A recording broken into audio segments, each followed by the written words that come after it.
ভারত পাকিস্তান যুদ্ধে চমক দেখানোর দক্ষতার পর থেকেই আলোড়ন তুলেছে চায়নার জে-10সি যুদ্ধবিমান। চেংদু এয়ারক্রাফটের চতুর্থ প্রজন্মের বিমানটি ভিগোরাস ড্রাগন নামেও পরিচিত। সিঙ্গেল ইঞ্জিনের বহুমুখী ভূমিকায় কাজ করা এই যুদ্ধবিমানের চাহিদা বাড়ছে। সংঘাতপূর্ণ বিশ্বে প্রতিরক্ষার জন্য বেশ কিছু দেশ বেইজিংয়ের কাছ থেকে এই যুদ্ধবিমান কেনার চুক্তিও করেছে। সেই তালিকায় ছিল বাংলাদেশও।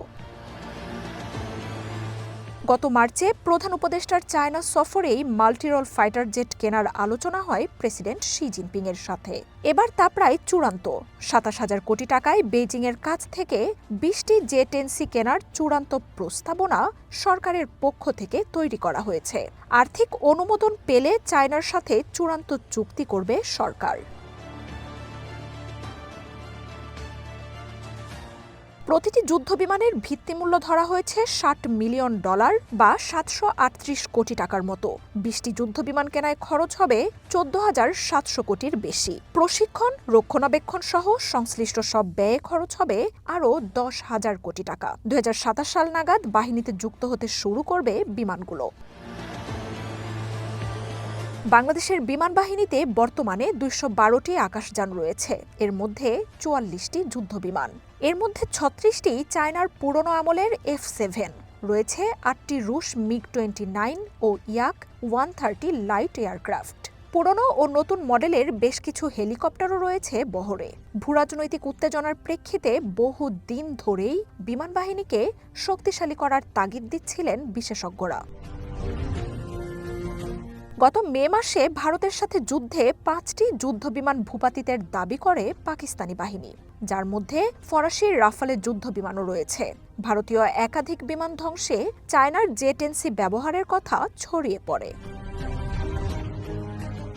ঘণ্টায় ২৪০০ কিলোমিটারের বেশি গতিতে ছুটতে পারে জে-10সি। যুদ্ধবিমানটির কমব্যাট এরিয়া ১৮৫০ কিলোমিটার।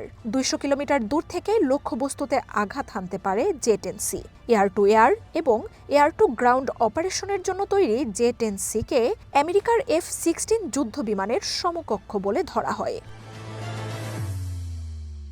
চায়নার এই যুদ্ধবিমানকে বৈশ্বিক অস্ত্রবাজারের গেম চেঞ্জার বলে মনে করা হয়। প্রতিরক্ষা বিশ্লেষকরা বলছেন, F-16কে পাল্লা দিতে যুদ্ধবিমানটি তৈরি হলেও বিশেষত্বে তা কিছু কিছু ক্ষেত্রে আমেরিকার ফাইটার জেটকেও ছাড়িয়ে গেছে। জল, স্থল ও আকাশে হামলায় মিশ্র ধরনের অস্ত্র বহনে সক্ষম জে-10সি।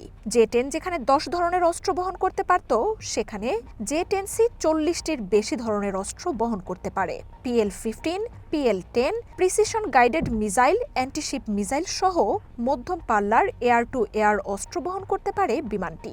স্থানীয়ভাবে তৈরি হলেও ইসরায়েল ও রাশিয়ার কাটিং-এজ যুদ্ধবিমানগুলোর ইঞ্জিনের অনুসরণ করা হয়েছে এতে। ২০১৫ সালে জে-10বির উন্নত ধরন জে-10সির কাজ শুরু হয়। যুক্ত হয় active electronically scanned array AESA radar. নিখুঁতভাবে লক্ষ্যবস্তুতে আঘাত, electronic resistance, satellite communication, missile warning. রাডারে চিহ্ন মুছে ফেলার ক্ষমতা ও শনাক্তকরণ শক্তি বহুগুণে বেড়ে যায় এতে। ভারত পাকিস্তান যুদ্ধে জে-10সি প্রথমবারের মতো যুদ্ধক্ষেত্রে ব্যবহার হয়। প্রথম ব্যবহারেই চমক দেখায় যুদ্ধবিমানটি। এরপরই এই বিমান নিজেদের বাহিনীতে যুক্ত করতে আগ্রহ দেখায় এশিয়া, মধ্যপ্রাচ্য, আফ্রিকার দেশগুলো। রাফালে বা F-16-এর সমকক্ষ বিমানটি ওজনে তুলনামূলক হালকা, দামেও পশ্চিমা যুদ্ধবিমানগুলোর চেয়ে কম। পাকিস্তানের পাশাপাশি ইজিপ্ট, ইরান, আজারবাইজান, ইন্দোনেশিয়ার বাহিনীতে দেখা যাবে এই যুদ্ধবিমানকে। মার্জিয়া উপমা, ওয়ান ইন্টারন্যাশনাল ডেস্ক।